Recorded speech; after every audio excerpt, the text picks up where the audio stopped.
You saw it in President Obama. We're not listening to your phone calls. We're not listening to the content. We're just collecting the metadata, which means who you called, when you called them, how often you called them, how long you talked for. That's all we're collecting, just the metadata. So you shouldn't need to worry about it. Well, you know, I take my cue from a former general counsel of the NSA, Stuart Baker, who said on this question, metadata absolutely tells you everything about somebody's life. If you have enough metadata, you don't really need content. It's sort of embarrassing how predictable we are as human beings. And that's the thing is, you know, with metadata, they can know when you called your girlfriend, when you called your ex-girlfriend, when you called your parents, when you called your children, when you called Alcoholics Anonymous, when you called a drug rehab center, when you called your drug dealer, when you called your political party.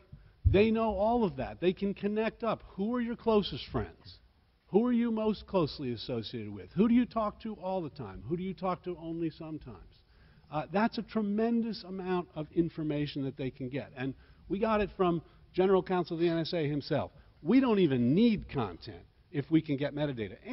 And let me just add, the program that we've all been talking about is a phone metadata program.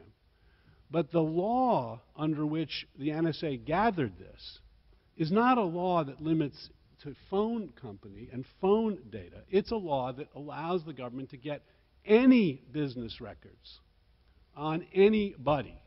And in their interpretation, literally anybody and everybody. And so they could get email records, who you've emailed, who's emailing you, what websites you're searching, what searches you put into Google. All of that goes to businesses, which then have those records, and under the NSA's theory of how American law should run, they can get any and all of that information, because it might happen that at some point, some of it might be useful to try to find a terrorist.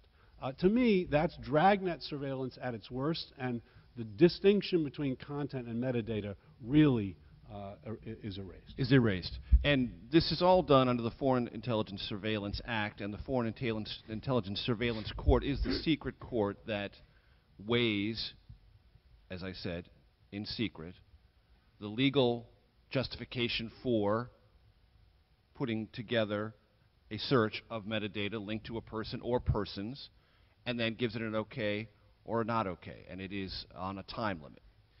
General Hayden, you can find out all these things David just said about me, about David, about anyone in this audience. That is a function of operational capability. I'd like you to talk about whether you're comfortable with that operational capability. If so, why? And how often is it used in the ways that David described? Yeah, first of all, David's description of what you can do with metadata, and quoting a mutual friend, Stuart Baker, is absolutely correct. Okay? We kill people based on metadata. But that's not what we do with this metadata. Okay? Thankfully.